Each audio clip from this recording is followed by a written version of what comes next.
our emergency rental assistance program and a few other issues.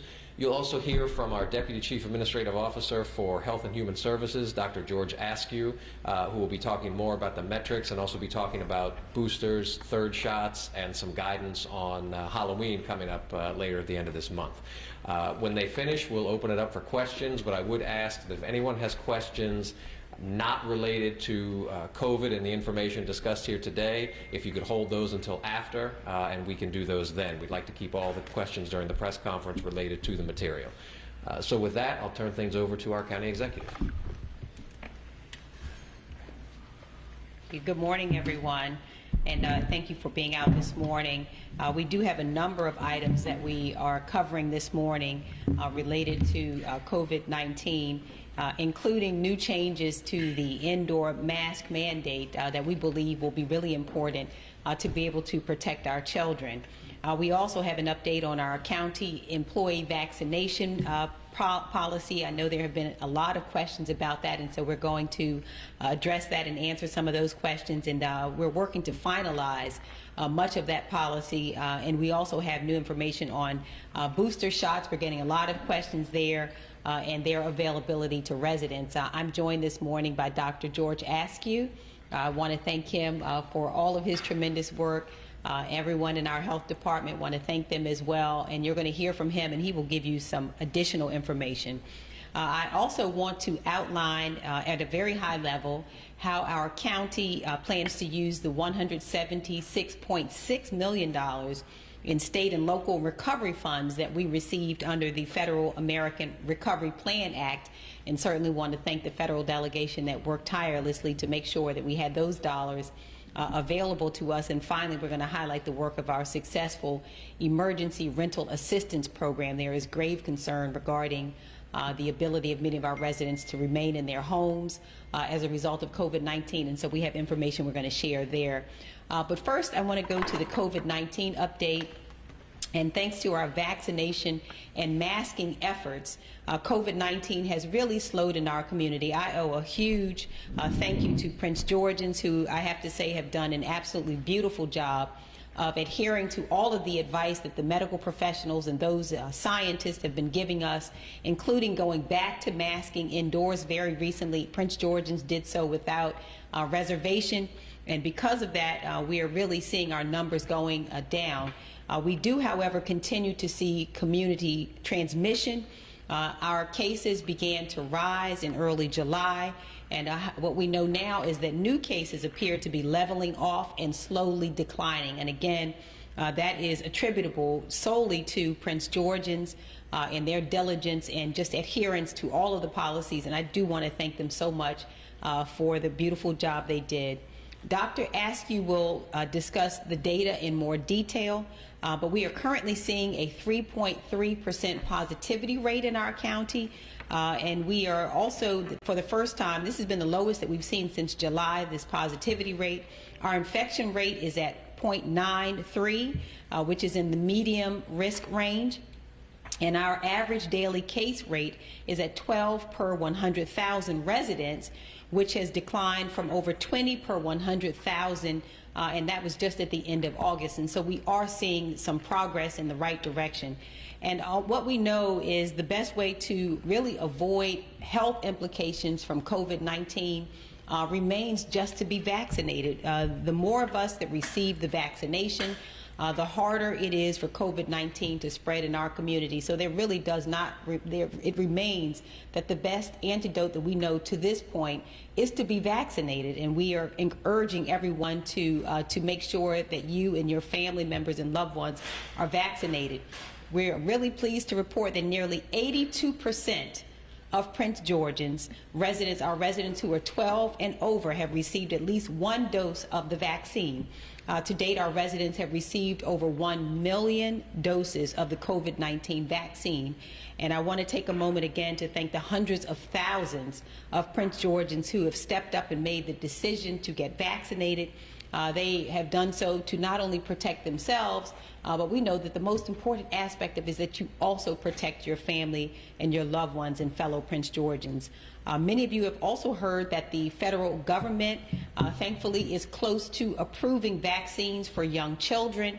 and we're waiting for federal guidance on vaccinations for 12 to 11-year-olds. And when they are approved to receive the vaccine, we'll be really ready to provide those vaccines to our children so that they can remain safe. But what we know is that with more residents getting the vaccine and the case numbers slowly declining, we're trending in the right direction, but what we want is to continue to see those numbers going down. And so, as you remember, of course, we've reinstituted our indoor public mask mandate to stop the spread of COVID-19. And today, I am announcing that we are also expanding the mask mandate to include children 2 to 5 years old. That means that when children between the ages of 2 to 5 years old are indoors and in restaurants, they will likewise need to wear their mask unless they are eating or drinking. And previously, that mask mandate, we know, only included children who were over the age of 5 years old in the county. As a parent, I understand it, I get it. I know it is not easy to mask younger children, but we are really doing this based on the data that we have and out of a grave concern for our children, many of whom are getting sick. And so right now, our public health officials are concerned that with the spike in COVID-19 cases that we saw in young children between the ages of birth to 17, that we are just going to have to do more to make sure that we are stopping the spread of this virus. And right now, we know that that many, again, of our kids are impacted, and so we believe that this is what is necessary at this point to make sure that we are protecting them as well. We have heard a lot about the Delta variant, and I wanted to let you know that the spread of the Delta variant in our community proves that, again, the vaccination is the only way to go. And so we've recently been asking county employees to submit information about their vaccination status, and we have done this as a way to finalize our employee policy, vaccination policy. And we're still working to collect information to help us get a better sense for how many of our county employees are currently vaccinated. But we have found that so far at least 64% of our employees are vaccinated, and our goal is to get the county government to the same point that we've gotten our general residents. I told you a moment ago that 82% of all of our Prince Georgians have at least had at least one dose, and it is our goal to bring our government employees in line with that data. We'll be looking at this data also to come up with various methods to ensure the safety of our employees and residents, and we believe that that will include, of course, periodic testing and incentives also for vaccinated employees. One of our agencies has already started testing on a weekly basis for all employees who aren't vaccinated in that agency, and that is our Department of Corrections. We've started there because of the nature of that facility with the congregate living. We thought it was important to start with the Department of Corrections, and many of our employees interact with the general public, we know, on a daily basis, and so we are also working to make sure that we implement the best and safest way to stop the spread of the virus, while making sure that we're also able to continue to deliver critical community services. And so we're going to be working on that. But as we finalize our policies, we will issue additional directives to ensure that every employee knows exactly what will be expected of them.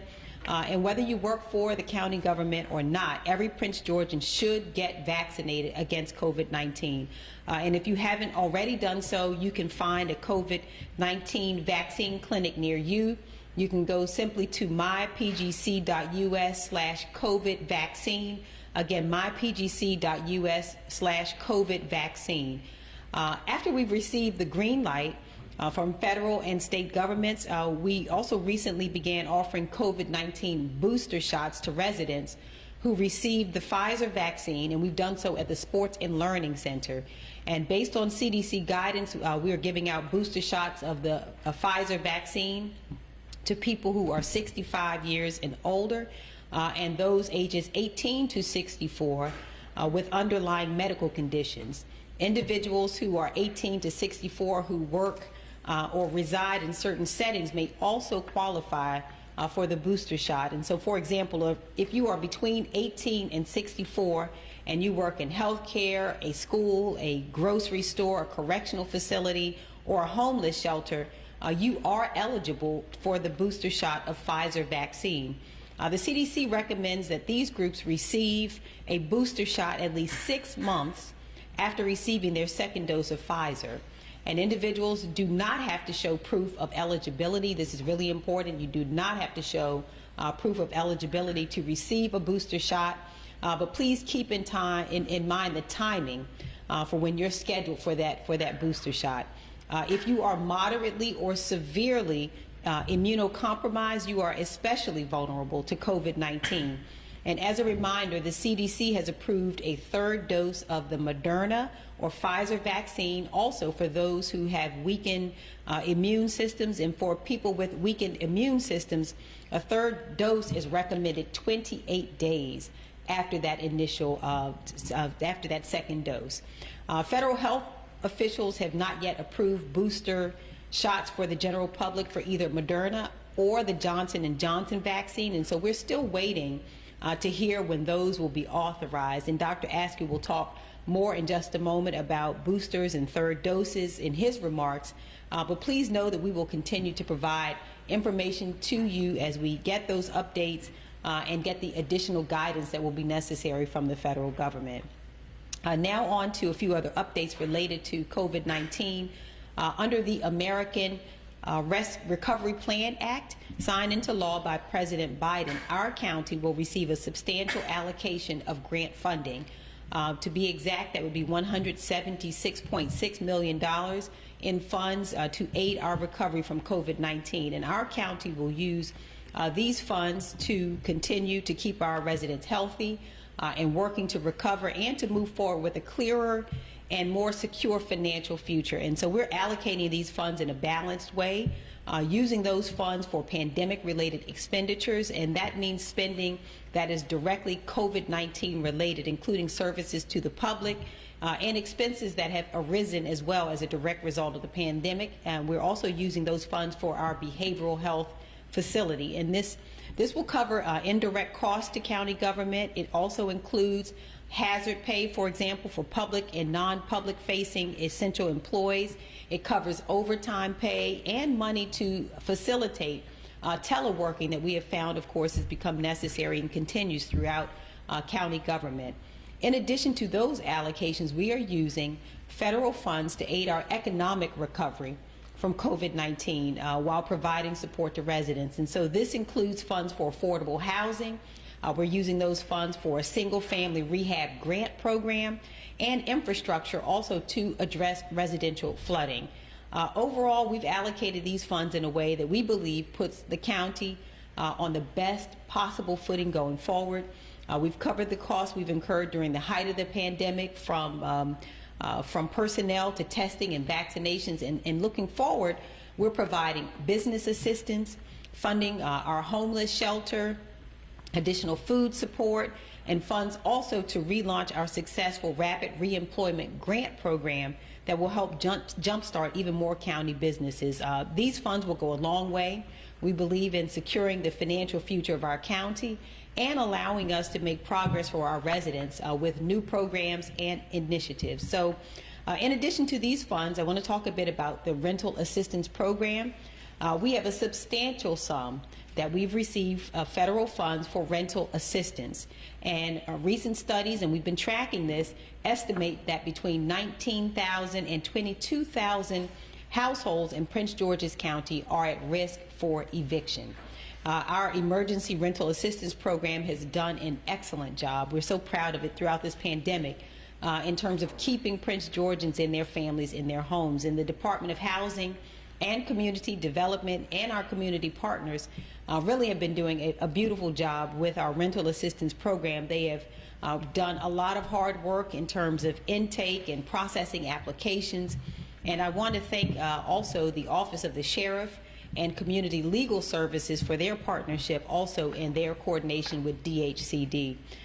The U.S. Treasury Emergency Rental Assistance Program awarded Prince George's County $84 million to assist our residents. And so far, our county has assisted 4,134 households with $30.8 million in aid. This aid has helped with both rental and utility assistance.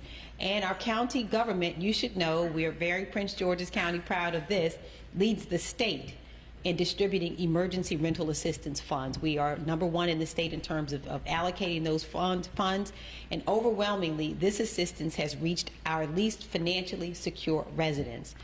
Now more than ever, the pressure to keep families in their homes is high, and so we are working, you should know, as expeditiously as possible to process more applications for emergency rental assistance.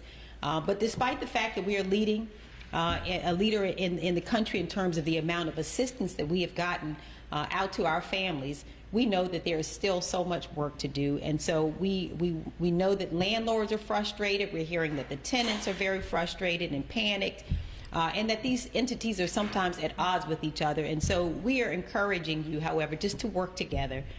In this way, we believe that all of us will win, and families avoid homelessness, and with expanded access to emergency rental assistance, landlords also avoid losing thousands of dollars by finding new tenants and trying to collect back rent. And so we have plenty more money to spend and plenty of applications to process over these next few months, and we're accepting new applications every single day. And the program provides, we believe, a really compelling financial incentive to keep families in their homes. 18 months of past due rent payments are available from the beginning of April 2020. In fact, the Treasury recently released additional guidelines that we implemented aimed at getting assistance to families more quickly. And to make sure that we're reaching everyone possible, our Office of Community Relations is on the move. They are coordinating with our housing department, and we have put forth a comprehensive outreach program across the county. We recently launched a rental assistance hotline. We believe that this hotline will be helpful where residents can go, they get information about the program, they can find out their application status also if they have already applied, or schedule an appointment with a staff member if they need assistance with completing the application. The hotline is open, is 9 to 5 each day, Monday through Friday, and can be reached at 301-883-6504. Again, that's 301-883-6504, and you press 9 to get through. In addition, you should know that we're hosting a number of rental assistance community fairs. We're excited about these, where residents can actually attend, get more information, or to receive on-site assistance in actually filling out those applications. So we're taking a mobile kind of approach to this, just going out and about in the community, and we'll be in various places across the community to be able to assist residents in actually applying for those funds. We held the first community fair last month in Suitland, and we had over 400 residents attend to receive help with applying for rental assistance. And just yesterday, we also held a very successful virtual information session for our rental assistance program in partnership with the Collective Empowerment Group. So we want to thank them and thank the faith community who have stepped forward, have been, of course, throughout all of the pandemic, have been just amazing partners for us, and they continue to do so. And so we want to thank them. Our next in-person community fair is this Saturday, October 9th, from 10 a.m. until 2 p.m., and that will be held at Langley Park, in Langley Park at the Langley Park Community Center. And if you have questions about rental assistance or need help with applying, please stop by there. So we're committed to ensuring that every resident who needs this assistance will have it, have access to it, and that they can submit an application. So to learn more about rental assistance, emergency rental assistance, view a list of documents needed to apply and submit, then you just go to hcd.mypgc.us. That's hcd.mypgc.us, and click Emergency Rental Assistance Program, and you can get all the information that you need there. So again, I want to thank Prince Georgians for just the tremendous job you've done in working together and caring for each other, especially over these last 18 months. This has been a challenging time for all of us, but we've been able to count on you, and so we just appreciate it. Thank you so much. At this point, I'm going to hand over to Dr. Askew, the podium, who will give an update, and then we can answer questions. Thank you so much.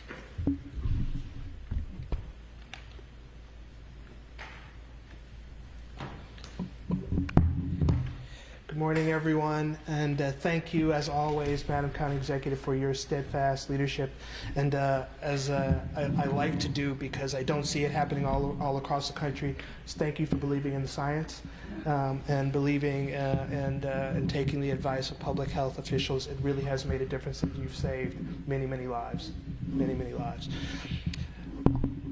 Thank you to Prince Georgians. Prince Georgians, you've done a wonderful job, as the county executive has said, of standing up for each other, getting vaccinated, wearing masks, and doing those things that we hope to see happening to mitigate the spread of COVID.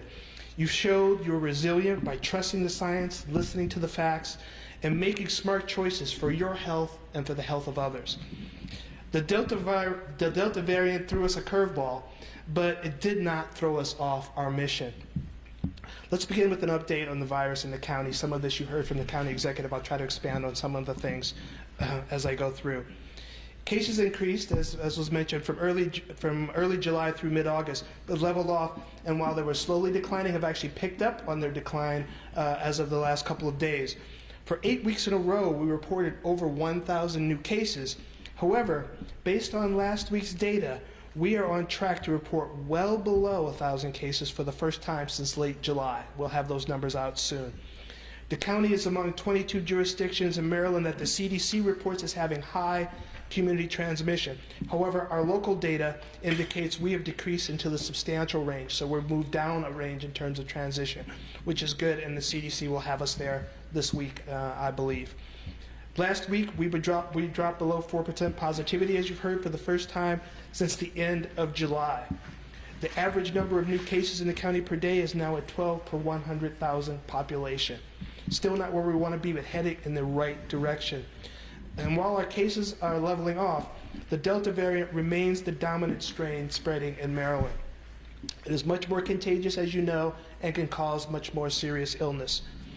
Unvaccinated residents continue to make up the majority of cases, hospitalizations, and deaths. I can't say and stress enough, the pandemic has become a pandemic of the unvaccinated. If you haven't received the vaccine and you're eligible, you really should get vaccinated. Those who are going to the hospital sickest, those who are dying, are those who are unvaccinated in the vast majority of cases. Fortunately, our hospital capacity remains steady in the 50% range, so our hospitals are still in great position to help Prince Georgians get the care they need, whether it's for COVID or for something else. We continue to stress, again, the best way to stay out of the hospital or die from COVID is by getting vaccinated. Each vaccine available in the county provides strong protection against getting really sick from COVID, even the Delta variant. The vaccines are effective at preventing most infections. But like most vaccines, they're not 100% effective. So you're seeing breakthrough infections, and that's not a surprise to us, and it shouldn't be a surprise to you. Anyone who's been potentially exposed to COVID-19 or is experiencing flu-like symptoms should get tested, whether they are vaccinated or not, just to be sure. The science is showing even vaccinated people can spread the virus, although at much lower rates than unvaccinated folks. We need to do everything we can to avoid spreading the virus, especially among the unvaccinated folks who are now the folks who are most susceptible to serious illness and death. If you're not vaccinated, again, you are at much higher risk of getting infected and very sick from COVID. In fact, the CDC recently released new data showing that unvaccinated people are 5 times more likely to get infected with COVID than vaccinated people. 5 times more likely to get infected than vaccinated people. And unvaccinated people are 29 more times more likely to be hospitalized. 20 times more likely to be hospitalized from COVID than folks who are vaccinated. The vaccines are saving lives. The FDA would not approve these vaccines for us were they not safe or effective against COVID. The wait-and-see approach is over. The vaccines work. If you're not vaccinated, please get vaccinated. Every vaccination counts towards staying healthy and controlling this pandemic. And as I mentioned before, Prince Georgians have done a great job of getting vaccinated. Over 1 million vaccinations have been provided to Prince George's County residents. Now, 1 million vaccines, that's a lot of shots in arms, given where we were at the beginning. When I first contemplated what we would need in the vaccine rollout, I knew it would be well over 1 million vaccines delivered to folks. And the idea of getting there was daunting. But again, under the county executive's strong leadership, the hard work of our Department of Health, our Incident Command, our Office of Emergency Management, we've gotten to over 1 million. And I want to congratulate them all for the hard work that they've been doing in the county and serving Prince George's.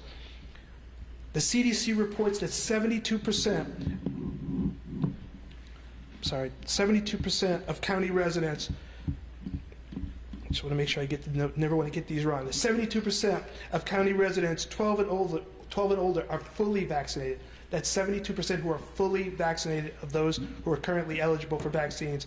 And over 85% of our residents 65 and older, again, are fully vaccinated, not partially vaccinated. Over 85% are fully vaccinated among our 65-year-olds. 65-year-olds and above. And we are very proud of those numbers. But frankly, we need more people to get vaccinated. The more people who are vaccinated, the harder it is for the virus to mutate. And when we say mutate, that means the virus changes its form and becomes a variant. And if we do that, it's harder for the virus to survive, it's harder for it to mutate, and it's harder for it to spread from person to person. So every shot in an arm gets us that much closer to getting COVID-19 completely under control. We also must prepare for a possible increase in cases as it gets colder this fall and winter, so it's especially important to get vaccinated now to stay safe and healthy. Now, as the county executive mentioned, third doses of the Pfizer and Moderna vaccine are available for Prince Georgeans who have a weakened immune system. Generally, the FDA has authorized third doses for those who have conditions or take medications that suppress their immune system's ability to fight off infection. We encourage you to talk to your doctor before getting the third dose to make sure it is right for you. The FDA and CDC recently authorized booster shots for the general public. Those eligible to receive booster shots include individuals who are 65 and up, individuals who are 18 to 64 with an underlying medical condition that increases their risk for severe illness, and individuals who are ages 18 to 64 who reside in certain settings that increase their risk of exposure, as have been reviewed. That includes healthcare workers, school staff, grocery workers, and those in congregate living conditions. At this time, the CDC recommends booster shots only for people who initially received the Pfizer vaccine. Booster shots should be given at least 6 months after the second Pfizer dose. Booster shots for the general public for folks who have received Moderna or Johnson & Johnson have not yet been approved. Third doses and booster shots are available at doctors' offices and clinics across the county, at pharmacies, urgent care centers, and grocery stores. They're also available at our mobile clinics and at our stationary clinic at the Sports and Learning Complex 7 days a week. You do not have to go back to the same clinic where you received your earlier doses to get your booster dose. And you do not have to show proof of eligibility to receive your third dose or booster shot. Just remember when you got your second doses of the vaccines.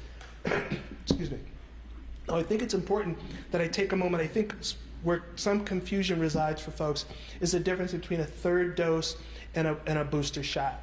Third doses are being recommended of Moderna or the Pfizer vaccine for those folks who are immunocompromised or taking medicines that might make them immunocompromised. So someone who may have had an organ transplant, someone who may have also had some other kind of immunocompromising condition. The reason is when those folks received their first 2 shots of the Moderna or the Pfizer vaccine, they may have mounted a response that took them to a certain level, this level. The normal level for folks who aren't immunocompromised likely would be up here. So it's a higher and a stronger immune response. When you get that third dose, it's hoped that third dose takes you up to the level of folks who received those first 2 shots. And so for those folks who may have had 2 shots of Moderna or Pfizer, who have an immunocompromising condition, who may not have mounted a high enough immune response, that's why they're recommending a third dose 28 days, at least 28 days after that second dose was received of Pfizer or Moderna. With respect to the booster shot is given because folks who received the first 2 doses of Pfizer may have had a great immune response, but they may have also had what's called waning immunity. So those first 2 shots took you up here. Over time, they're saying 6 months or so, it may have come down to here. What this booster dose does is boost that immune response again, and it'll take you back up to here or maybe even higher. Again, it's because the booster dose is to boost the immunity that may be waning, and the third dose is to make sure that the folks who are immunocompromised have the adequate initial response to being vaccinated. So I hope that helps explain some of it. I sympathize with all of you who hear different explanations, even the folks who we rely on for our scientific information going back and forth. But we'll continue to do our best to get the best information out to you in either graphic form or on our website to make sure we keep you up to date with what's what. Our determination to get more people vaccinated and healthy has not slowed down and won't.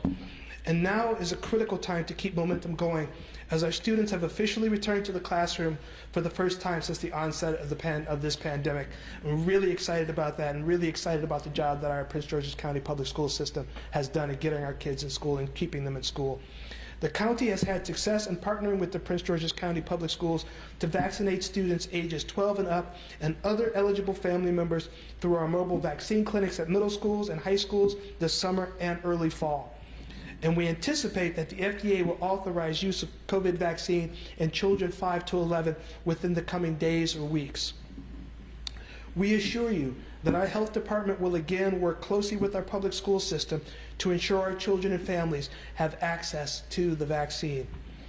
We encourage parents with children in this age group to speak to your child's health provider if you have questions or concerns about the vaccine, and to be prepared to get your child vaccinated when we are given the green light by the federal government. As we remain vigilant in our fight against COVID-19, we must also remember that we are now in flu season. Getting your flu shot is the best way to protect you from getting very sick or dying from the flu. Some people, such as older folks, young children, people with certain health conditions such as heart disease, asthma, or sickle cell disease, are at high risk of serious flu complications. Those who skip the flu shot are more vulnerable to serious illness and death, and more likely to spread the virus to others around us. The health department encourages those with health insurance to get their flu shots through their primary care provider,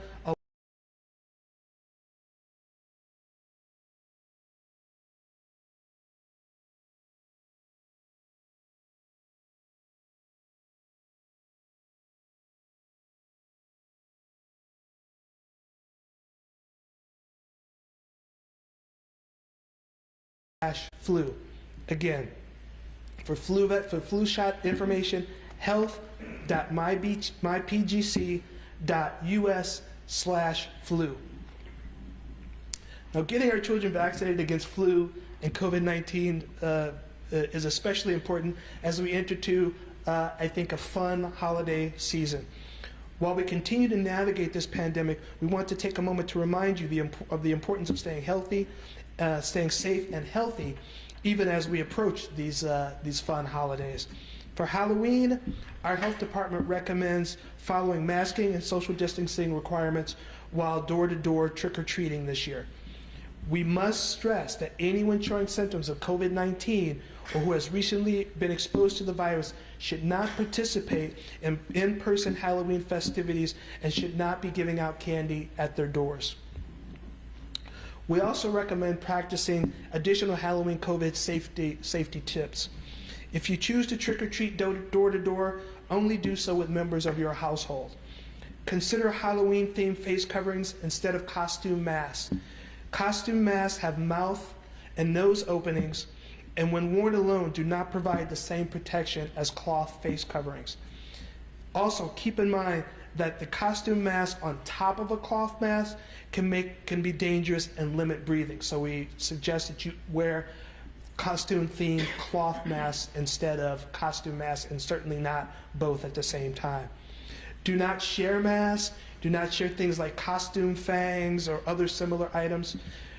Bring an alcohol-based hand sanitizer with you during trick-or-treating and use it often.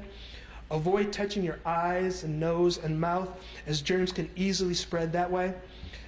Candy should be given out using a scoop or tongs so the candy is not directly handled, and children should not reach into candy bowls or bags.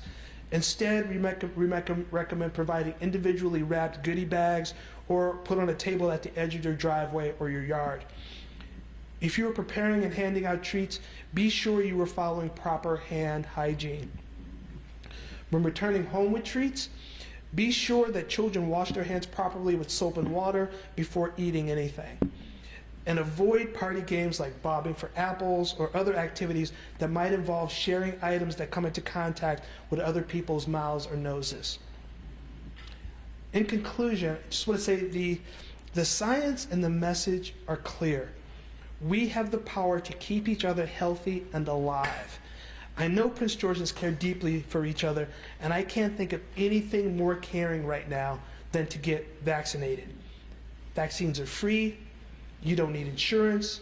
We don't care about your immigration status. We don't care who you are. We only care about your health. Getting very sick from COVID is preventable.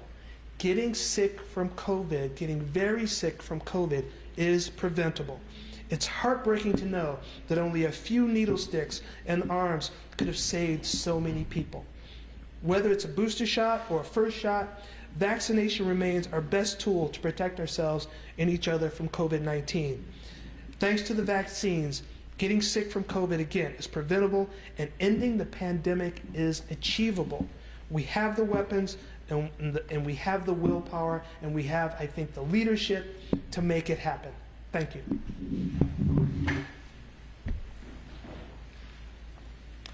So thank you, everyone. With that, we'll open it up to questions. I think I saw Brad's hand first, and then we'll go to Will, and then we'll come over to the side of the room. Just a couple of questions. 64% of the county employees, that's lower than the general population. Who's not getting vaccinated? Is it police and fire, as we have heard elsewhere? So I'll answer that in two ways. We are still compiling information. What we've done is to request information from our employees regarding their vaccination status, and what we know so far is that 64% have been vaccinated. We expect, hopefully, for those numbers to increase as we get more responses from our employees. But we do know, similar to what we're seeing nationally, that we're seeing lower numbers of vaccination among our public safety employees. And so we'll be working to encourage additional vaccinations there, and to incentivize vaccines. So but we do see that the numbers, which are consistent with what we're seeing nationally, that they are lower, and we have some concern regarding, just the need to work with some of our public safety employees in the vaccinations. At this point, how could you win them over?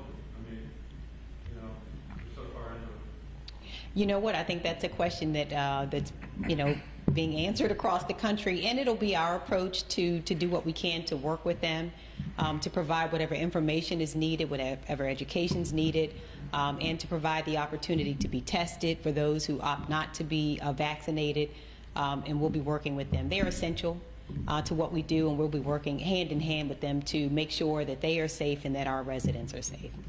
And with the numbers declining or flat or wherever they are, infection rate a little one, why the kids now? Why the expansion of kids? I tweeted it and it started getting some reaction, negatively. Right. So what we're seeing is that of course some of our kids are getting sick.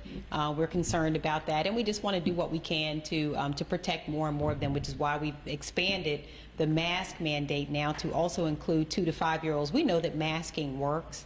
That's the bottom line, is that wearing the mask actually does work in terms of stopping the transmission of COVID-19, and the assumption is not, it is not an accurate assumption to assume that kids can't get sick. Some of them are getting very sick, and we believe that it is avoidable if we can wear the mask and keep more of them safe.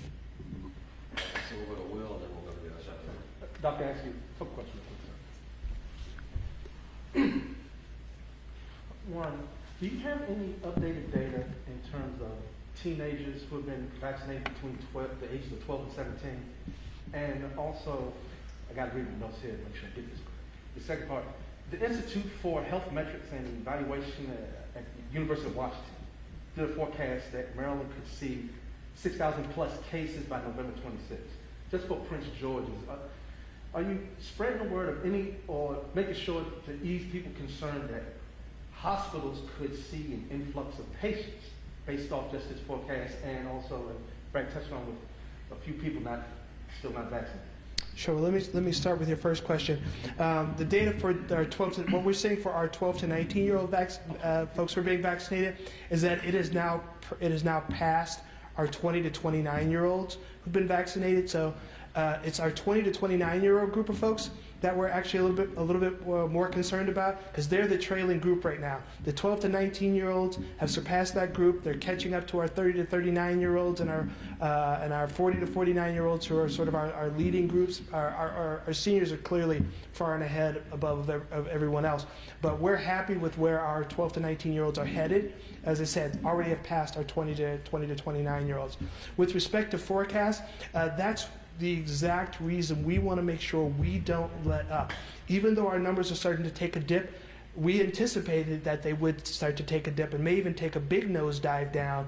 The lower we get now and the more folks we continue to get vaccinated, the less likely it is that we see a significant surge in that November time period where we start to go into Thanksgiving, and then we go into Kwanzaa and Christmas and New Year's and Hanukkah and traditional gathering holidays for folks. So again, the lower we get those numbers now, the less concerned we'll have to be with those numbers popping up during the latter parts, the earlier parts and latter parts of the winter. John, can I get a quick follow-up with the age group real quickly? Thank you. Have you been able to see, sir, why the 20 to 29-year-olds are still the group you're trying to work with still? I think it's, I can't get into the head of a 20 to 29-year-old. That was many years ago for me. But what I can say is, traditionally with any kind of public health work done with that age group is there, for the most part, very healthy people. And consider themselves very healthy people. Many years ago when I worked on healthcare reform and trying to get folks to get health insurance, younger people didn't feel necessarily that they were vulnerable to the conditions that led to issues where you would need to be insured. But I can assure them of this: they are vulnerable to COVID.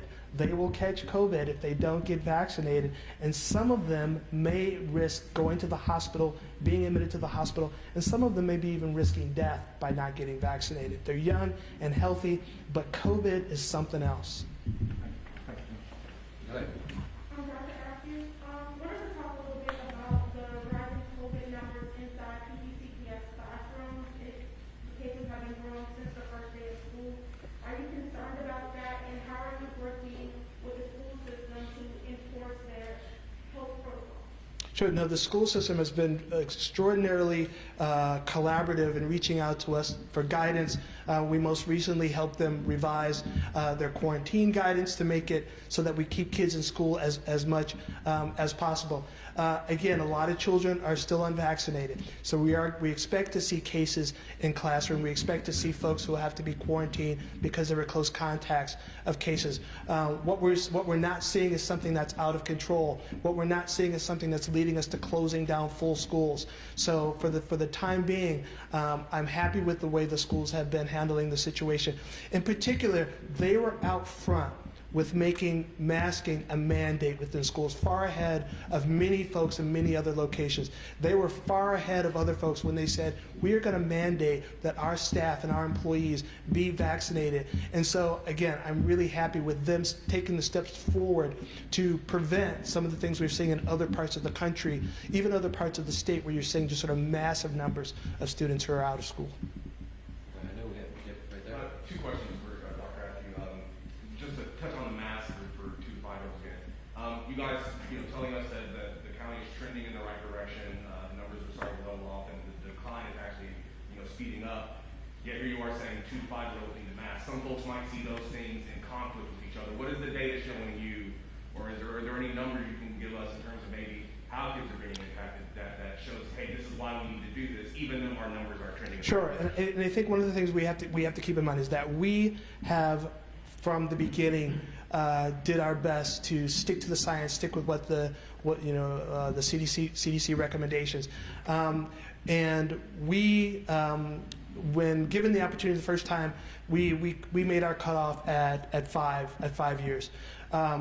Not knowing when vaccines would become available for younger kids, not knowing what the data might show with respect to what happens when children return to childcare.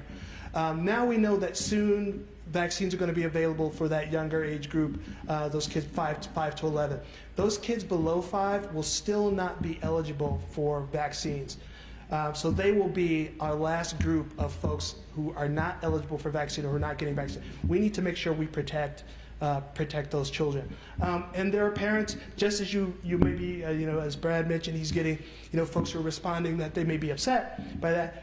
We get, I think, just as many, if not more, from parents who say, I can't believe we're not masking 3-year-olds or 2-year-olds in the child care center, and folks who are, frankly, who had pulled their kids out of child care settings for fear that their child would get sick, because they know this is the group of folks, when push comes to shove, in the end, they're going to be the last ones to get vaccinated, and we have to do our best to keep them safe. And then in terms of the booster and third dose, any concerns about an equitable distribution of those boosters and third doses? We saw what happened when the initial vaccines rolled out, the steps you all had to take to make sure the most vulnerable were getting their shot in their arm. Do you expect to have to use those types of measures again, or is this going to be a different kind of scenario? No, we have our eyes on the prize when it comes to social justice and social equity with respect to vaccine distribution. Particularly now, from our previous experience now with the booster, I don't anticipate any issues. I would welcome you to alert us of any conditions, concerns that you might have, so that we can address it immediately. But again, I don't anticipate any equity issues. Back to schools, do you have, I've asked the schools, they sent me to you guys sent me. Do you have any numbers on positive tests out of the county school system, and how many have been quarantined or currently are quarantined? We hear numbers elsewhere. I haven't heard numbers. Yeah, I don't have those numbers on me right now, Brad. But I'll try to dig those up to you and get someone to forward them to you. Actually, make sure that they're made available, or at least talk to the schools about their ability to make those available. Just off of Corey's question, I'm wondering more about the masking for 2 to 5-year-olds. Is there any the timing of this having to do with the weather? I mean, last time we were coming into the fall, people were worried about getting back into congregate settings, being inside. Is that too simplistic? Does that play into your thinking? We consider many factors, and that's certainly, again, one of the factors that we consider going into winter. More likelihood that folks are going to be in enclosed spaces, spending a lot more time together. And again, these are going to be kids ultimately who are not going to be eligible for vaccine right away. 2 questions for the executive, if you don't mind. Off of Brad's question, do we have any numbers for how many public safety employees are not vaccinated, or any data that we can use to look to? So I can get you the exact numbers. It looks like it's a substantial number, is what we have so far, is that there are, I'll have to get you the exact numbers, but it looks like there are a substantial number who are unvaccinated. And we to be honest with you, I think we probably were a little surprised. I thought they would be high, but maybe not as high as they are. They're pretty high. I was going to ask, does that concern you, being that these are the people who are on the front lines here? It does. You know what? We're concerned both for them and we're concerned for our residents, and that's why we're going to have to balance the response to it. Is to continue to make those vaccines available, to urge that people become vaccinated, to do what we can to test those who opt not to be vaccinated, so that they will know their status, and so that we will continue to know their status, and to do all that we can also to incentivize, where possible, the vaccinations. And so we're concerned for them and for their families, because they go home to loved ones and young children, and they are interfacing with our residents. And so we're going to do everything we can to make sure that everyone is as safe as possible. Just really quickly on rental assistance, you said that Prince George's County is doing better than the rest of the state. Can you say why, very specifically, why the money is coming out of Prince George's and not other places, and how much have you been able to give out? So we've given out over $30 million so far. I think it's about $30.8 million. We're getting it out the door really quickly, and if I just might say something that seems immodest, they're just good. Our Department of Housing has just done a phenomenal job. We're very proud of them. And proud of the work that the entire team has done. They've worked really hard. And you know what? We also want to credit our partners. We've been working with many in the faith community and working with other community partners who are assisting us. We're going to be working with CASA de Maryland. We're working with a number of community partners who have been committed. We've worked in Suitland, for example, recently. Community leaders there have stepped up to help us actually get individuals signed up for it, to help them fill out the applications. So everyone's committed throughout. And so far it's really helping us. Now, that isn't to say that we still don't have a lot of work to do, because to be honest with you, there's a lot of frustration. The tenants are frustrated, the landlords are frustrated, and that's why we're just encouraging everyone, let's please just work together as best we can to make sure this happens as quickly as possible. Winter is coming, and we want this issue to be addressed and for people to be secure in their housing. So we still have a lot of work to do. You know, being first in this doesn't mean that we still are not concerned about getting it out quickly. Thank you. And then, Will, I know you're going to follow up on rental assistance. Thank you. With rental assistance for, excuse me, for next Saturday in Langley Park, you haven't anticipate how many people show up and who will be there to help some of these residents? In Langley Park? Yes. So, you know, I think if Suitland is any indication, and we had 400 plus who were there, we expect that Langley Park will also be very well attended. And we'll be ready for them. We have our Office of Community Relations working with us, and again, other partners who are helping us to serve our residents. We expect it to be a robust crowd, and we'll be ready to get people information and to get them to help them apply there on the spot. Okay, thank you, everybody.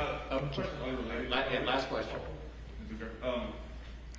County Executive Alsobrooks, our colleagues at Telemundo were wondering if you could respond to some of the criticism that's come out recently from some of the county's Latino and Hispanic leaders about what they consider your failure to hire a single person of Hispanic descent to an agency level position since you were elected. Your response to those criticisms? Well, that part of it's not true.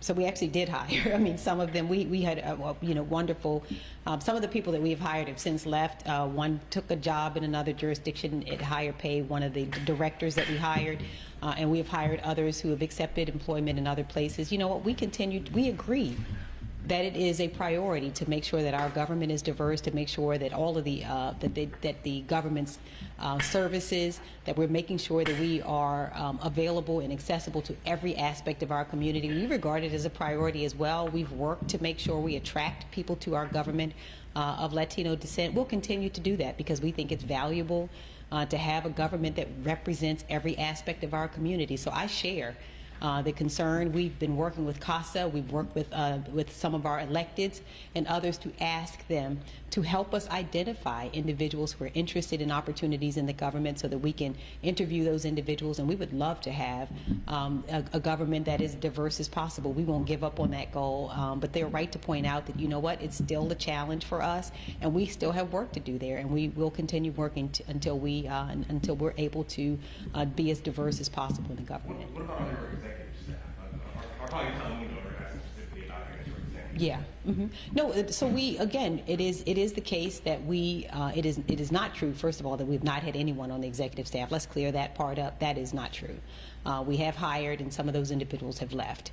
It is true that we have more work to do, and that it is not necessarily easy for us always to be able to get the numbers that we would like in. And we just met just last month with Casa de Maryland and said, you know what, we'll continue to work with you. Please give us recommendations, and we've been working all along to try to get recommendations so that we can identify individuals as we have vacancies come available. We'll continue to do that because we agree that this is something that's valuable to the government and valuable to our community.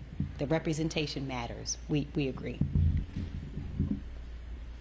Thank you, everybody. Thank you. Thank you. Mandate for C5 is that immediately? Which day is that, Dr. Askew? When does that go into effect? Is it Friday? Okay. Sorry about that. I think it's immediate. Let me get you that. Okay.